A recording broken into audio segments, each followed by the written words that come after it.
Assalamualaikum warahmatullahi wabarakatuh. Alhamdulillah alladzi anzala alaina al-Qur'ana hudan linnas wa bayyinatin minal huda wal furqan. Ashhadu an la ilaha illallah wahdahu la syarika lah wa ashhadu anna Muhammadan abduhu wa rasuluhu la nabiyya ba'dah. Allahumma salli wa sallim ala sayyidina wa maulana Muhammad wa ala alihi wa ashabihi ajma'in, amma ba'du. Rabbi shrah li sadri wa yassir li amri wahlul 'uqdatam min lisani yafqahu qawli. Allahumma ja'al jam'ana hadza jam'an marhuma wa tafarruqana min ba'dihi tafarruqan ma'suma. Qala ta'ala fil Qur'anil Karim wa huwa asdaqul qailin. A'udzu billahi minasy syaithanir rajim. Bismillahir rahmanir rahim. Syahrul Ramadan alladzi unzila fihi al-Qur'an hudan lin-nasi wa bayyinatin minal huda wal furqan. Wa qala ta'ala fi ayatin ukhra law anzalna hadzal Qur'ana 'ala jabalin la ra'aitahu khashi'an mutasaddian min khasyatillah wa tilkal amsalu naqribuha lin-nasi la'allahum yatafakkarun. Shadaqallahul azim. Marilah kita bersyukur kepada Allah Subhanahu wa taala karena pada malam yang berbahagia ini kita masih diberikan kesehatan oleh Allah Subhanahu wa taala untuk dapat berhadir di tempat yang mulia ini dalam rangka untuk melaksanakan sholat tarawih secara berjamaah. Selawat dan salam marilah sama-sama selalu kita doakan, kita minta kepada Allah Subhanahu wa taala senantiasa dilimpahkan kepada Rasulullah sallallahu alaihi wasallam, keluarga dan sahabat beliau sekalian. Yang kami muliakan Habib Musi Masjid dan seluruh jajaran pengurus masjid. Yang kami muliakan guru-guru kami para ulama, para cendik pandai, cendekiawan. Yang kami muliakan secara istimewa seluruh jamaah yang hadir pada malam yang berbahagia ini, hadirin wal hadirat yang dirahmati Allah.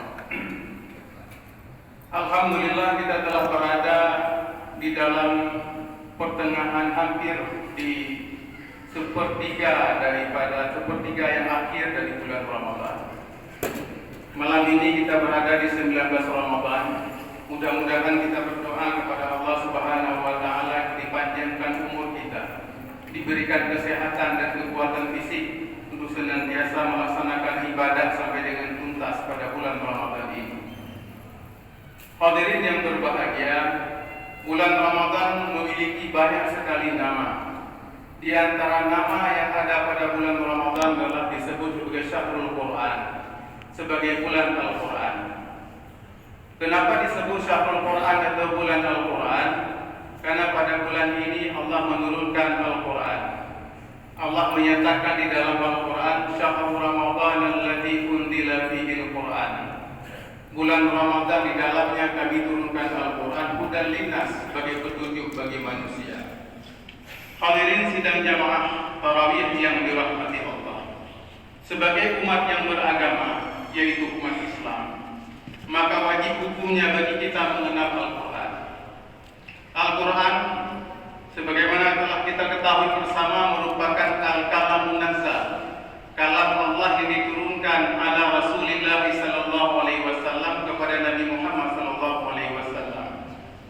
Kalam Al-Quran merupakan wahyu, al-wahyu al-maqlu, al-muta'abbadu fi tilawatihi. Al-Quran merupakan wahyu yang dibacakan kepada Nabi, yang dengan membacanya kita menjadikan dia sebagai ibadah. Banyak kaum muslimin di antara kita tidak mengerti dan mungkin tidak terlalu peduli kepada sejarah turunnya Al-Quran.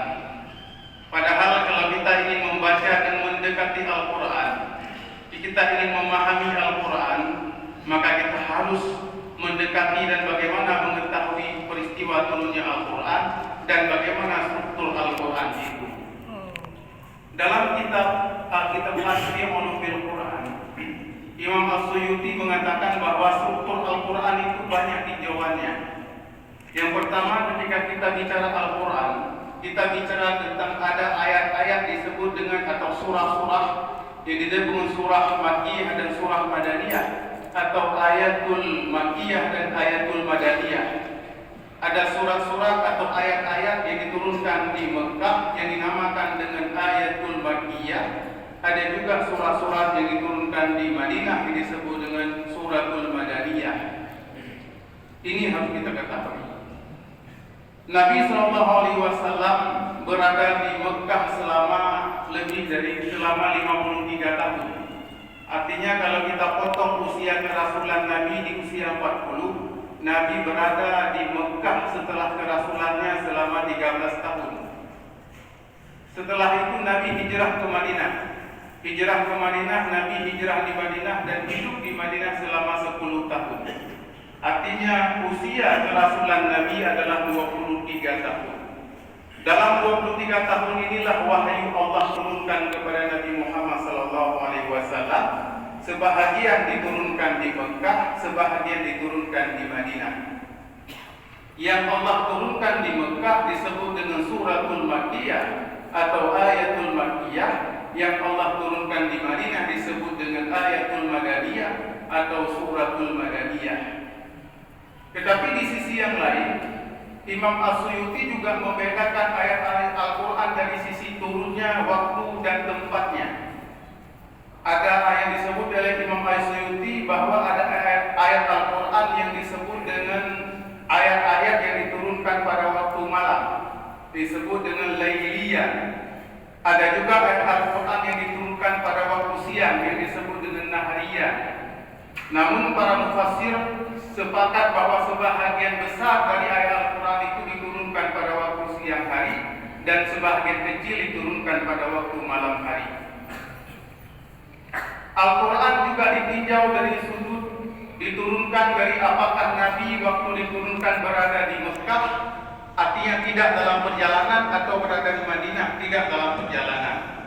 Ayat-ayat yang diturunkan ketika Nabi berada di tempat, berada di kediaman beliau atau di kota Mekah atau di Madinah, tidak dalam safar, disebut dengan ayat-ayat khabariyah.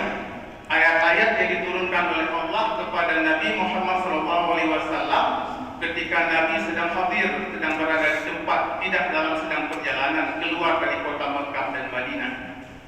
Adapun ayat-ayat Al-Quran yang diturunkan oleh Allah melalui Jibril kepada Rasulullah dalam perjalanan Nabi di luar kota Mekah atau di luar kota Madinah, dalam safar Nabi disebut dengan safariyah, ayat-ayat yang diturunkan dalam masa perjalanan Nabi. Demikian juga Imam As-Suyuti juga membedakan ayat-ayat Al-Quran yang diturunkan dalam masa musim dingin dan panas yang disebut dengan syitaiyah wa saifiyah. Ada ayat Al-Quran yang diturunkan dalam musim panas, ada ayat Al-Quran yang diturunkan dalam musim dingin. Inilah beberapa hal yang harus kita ketahui dari Al-Quranul Karim tentang ayat-ayat yang ada di dalam Al-Quran itu. Pengkajian terhadap Al-Quran juga dilakukan oleh Imam As-Suyuti dengan membedakan antara ayat Al-Quran yang diturunkan di bumi, jadi disebut ardiyah, ada juga ayat Al-Quran yang diturunkan di langit yang disebut samawiyah atau samadiyah. Kapan turun di langit? Ketika Nabi Mi'raj dari Masjidil Aqsa ke Sidratul Muntaha, di situ juga pernah diturunkan wahyu. Disebut itu sebagai ayat samawiyah atau ayat-ayat langit yang diturunkan ketika Nabi tidak berada di bumi. Jadi banyak sekali aspek yang dimana Al-Quran itu ditinjau. Hadirin sidang jamaah yang berbahagia, juga kita harus mengetahui bagaimana turunnya wahyu supaya membuat kita merasa lebih cinta kepada Al-Quran, lebih cinta kepada kalamullah, kitabullah ini. Wahyu diturunkan kepada Nabi Muhammad dalam dua cara untuk Al-Quran. Cara yang pertama adalah diturunkan oleh Jibril alaihissalam kepada Rasulullah. Jibril tidak menampakkan dirinya kepada Nabi Muhammad. Pada peristiwa ini, peristiwa turunnya Al-Quran pada kondisi ini, Jibril masih sebagai Jibril alaihissalam. Jibril tidak merubah dirinya sebagai manusia biasa. Ketika turun Al-Quran pada jenis ini, maka Nabi Muhammad akan merasakan situasi yang sangat berat. Beliau akan merasakan demam, beliau akan merasakan kelelahan, beliau akan pucat, diceritakan oleh Aisyah seperti itu. Jadi merasakan sangat berat. Karena alam rohani yang dimiliki oleh Jibril sebagai malaikat berbeda dengan alam rohani yang dimiliki oleh Nabi Muhammad sebagai manusia biasa. Ketika Jibril menurunkan Al-Quran dalam bentuk sebagai malaikat, maka Nabi Muhammad menerima wahyu tersebut dengan penuh beban. Dikarenakan alam rohani antara malaikat dengan manusia itu berbeda. Sehingga kita membaca dalam sejarah Nabi SAW pada saat pertama kali menerima wahyu di Gua Hira, beliau gemetar, beliau berkeringat, beliau harus pulang ke rumah Khadijah dan menyelimuti dirinya. Demikian juga pada peristiwa-peristiwa yang lain, di mana sahabat menyaksikan bagaimana Rasulullah menerima wahyu. Mereka melihat Rasulullah dalam keadaan demam, dalam keadaan pucat dan lain sebagainya. Zaid bin Sabit, salah satu sahabat dan sekretaris Rasulullah, menceritakan pada satu hari beliau duduk bersama dengan Nabi, dan kebetulan paha Nabi itu menindih paha Zaid bin Sabit karena terlalu dekat duduk. Sambil duduk itu, kaum muslimin yang berbahagia, tiba-tiba turunlah wahyu. Ketika turun wahyu itu, Zaid bin Sabit merasakan seakan-akan paha beliau itu patah remuk karena menahan paha Rasulullah SAW yang menindih paha beliau yang dumbrah ketika ayat itu turun. Pada kesempatan yang lain, sahabat juga menceritakan Rasulullah sedang mengendarai unta. Tiba-tiba turun wahyu dan unta yang beliau kendarai itu jatuh terjebak. Kenapa? Karena begitu beratnya beban wahyu yang diterima oleh Rasulullah SAW. Rebah unta. Maka dalam Al-Quran disebut oleh Allah, "Lau anzalna hadzal Qur'an ala jabalin la ra'aitahu khashi'an mutasaddian min khasyatillah." Seandainya kami turunkan Al-Quran ini ke atas bukit.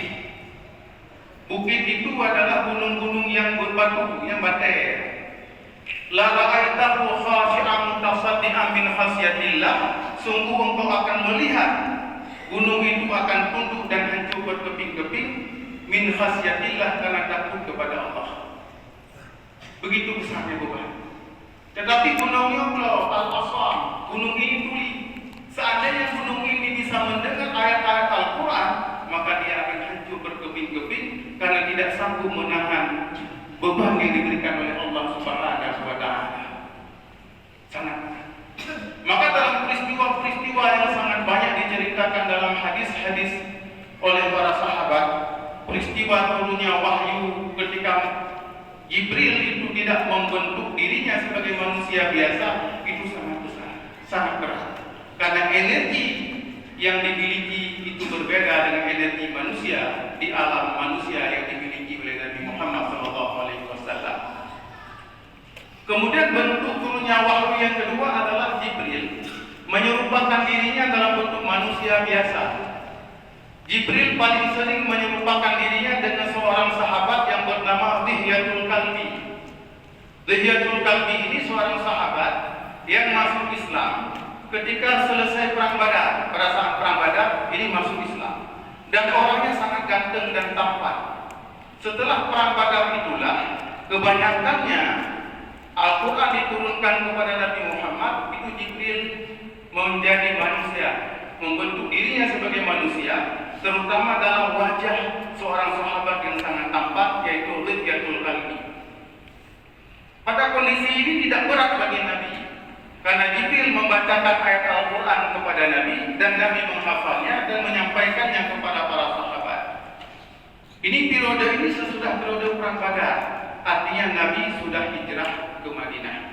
Tapi pada periode awal ketika di Mekah, itu turunnya Al-Quran itu sangat berat bagi Rasulullah SAW.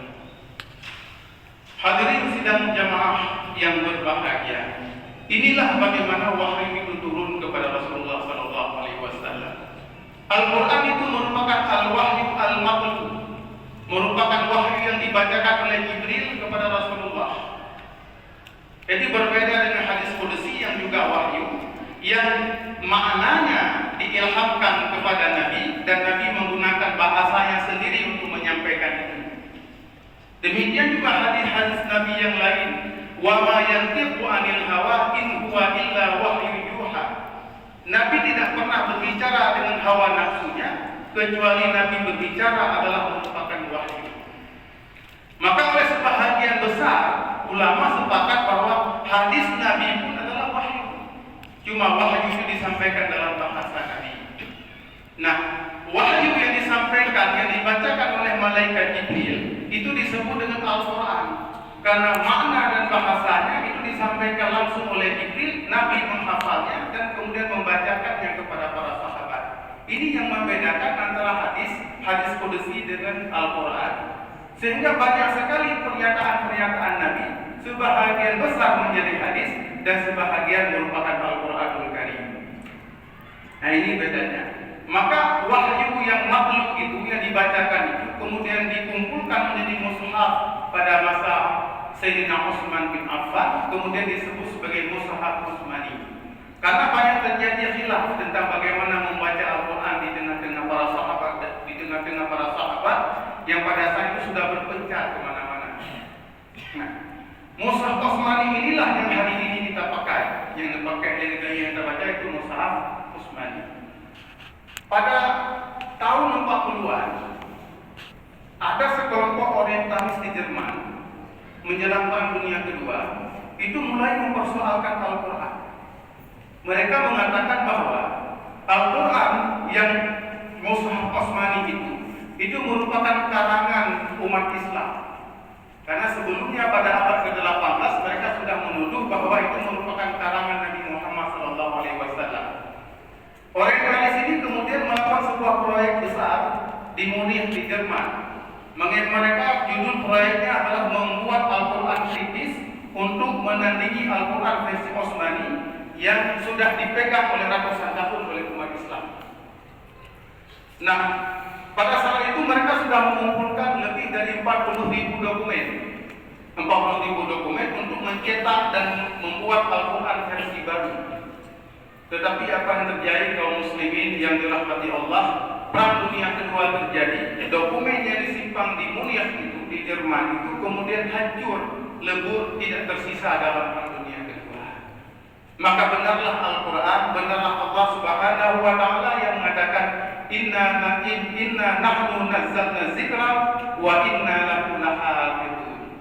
Kami menurunkan Al-Quran dan kami akan menjaga Al-Quran itu. Bukan tidak ada, seluruh dunia, terutama dunia orientalis itu punya proyek Al-Quran. Mereka ingin menciptakan Al-Quran versi mereka, dan itu adalah bertujuan untuk memperlemah umat Islam. Karena dianggap umat Islam itu kuat dan kokoh dengan memegang Al-Quran yang sudah dimushafkan oleh Sayyidina Utsman yang disebut dengan mushaf Utsmani. Hadirin yang berbahagia yang dirahmati Allah Subhanahu wa Ta'ala. Itu yang kedua. Yang ketiga, hubungan paling rendah antara kita sebagai orang yang beriman dengan Al-Quran adalah membacanya. Itu paling rendah. Membaca itu paling rendah. Kalau kita tidak membaca Al-Quran, kita tidak punya hubungan dengan Al-Quran. Paling rendah kita membaca Al-Quran itu paling rendah. Kalau para imam mazhab, imam mujtahid itu sudah istinbat, sudah menggunakan Al-Quran untuk mengistinbat hukum di situ, melahirkan berbagai hukum fikih, akidah dan lain sebagainya. Tetapi sebagai orang awam, hubungan kita paling rendah dengan Al-Quran adalah dengan membaca Al-Quran itu. Kalau kita tidak membaca Al-Quran, berarti hubungan kita dengan Al-Quran itu nol. Itu paling rendah. Maka barang siapa yang punya Al-Quran di rumah, bacalah. Kalau tidak ada, belilah dan bacalah, timpalah Al-Quran di rumah, tapi baca. Karena Rasulullah mengatakan, Al-Mushafu gharibun fi mandili qaumin la yaqra'una fi. Mushaf itu akan menjadi benda atau sesuatu yang asing apabila berada di rumah kaum la yaqra'una fihi yang mereka tidak membacanya. Hai Quran tapi tidak baca, yang dianggap Quran itu gharib. Makna gharib itu ba'idatun anil munasabah, karena jauh itu ilmunya.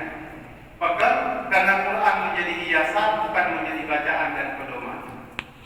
Nah ini dia. Bahkan Rasulullah mengatakan apabila kita sudah meninggalkan Al-Quran, yushiku ayyatiya ala ummati zamanun la yabqa minal Islam illa ismuh wa la yabqa minal Quran illa rasmuh. Apabila akan datang satu masa kepada umat Islam, dikhawatirkan akan sampai masa itu, la yabqa minal Islam illa ismuh, tidak tersisa dari Islam kecuali namanya saja, wa la yabqa minal Quran illa rasmuh, tidak tersisa dari Al-Quran kecuali huruf-hurufnya saja. Karena umat Islam sudah meninggalkan Al-Quran. Oleh karena itu kaum muslimin yang dirahmati Allah Subhanahu wa taala, dalam bulan Ramadan ini marilah kita mempergunakan waktu kita untuk semakin mengenal Al-Quran dan semakin cinta kepada Al-Quran, karena proses Rasulullah menerima wahyu itu sangat berat. Kita hari ini disajikan dengan Al-Quran yang sudah dicetak, tinggal kita baca saja. Bahkan kita bisa membaca arti Al-Quran di samping Al-Quran yang sudah dicetak itu untuk memudahkan kita berkomunikasi dan berhubungan dengan Al-Quran. Hadirin sidang jamaah tarawih yang dirahmati Allah Subhanahu wa taala. Demikianlah tausiah singkat kita pada malam yang berbahagia ini, dengan harapan kita menjadikan Al-Quran sebagai imam. Rasulullah mengatakan man ja'ala al-Qur'ana amamahu qadahu ilal jannah. Barang siapa yang menjadikan Al-Quran sebagai imamnya di depannya itu, qadahu ilal jannah, Al-Quran tersebut akan memimpinnya ke surga. Wa man ja'ala al-Qur'ana khalfa dhahrihi, dan barang siapa yang menjadikan Al-Quran itu di belakangnya, membelakangi Al-Quran, sabaqahu ilan nar, Al-Quran tersebut akan mendorongnya ke neraka. Maka oleh karena itu dalam bulan Ramadan ini momentum kita adalah semakin kita mendekatkan diri dengan berbagai ibadah, terutama dengan mentilawati Al-Quran, membaca Al-Quran. Taruh Al-Quran di ruang tamu kita, di meja kita, di meja tamu kita. Ada waktu kita baca satu lembar, kita baca satu lembar sampai kita rehat. Daripada kita meletakkan koran dan majalah, tapi letakkanlah Al-Quran supaya kita terbiasa untuk membaca Al-Quran ini. Demikianlah sidang jamaah Bapak Ibu sekalian yang dirahmati Allah Subhanahu wa taala. Mudah-mudahan dengan mengenal lebih jauh Al-Quran, rasa cinta kita kepada Al-Quran akan semakin lebih dalam. Demikian aqulu qouli hadza wa astaghfirullah li wa lakum. Wabillahi taufiq wal hidayah. Wassalamualaikum warahmatullahi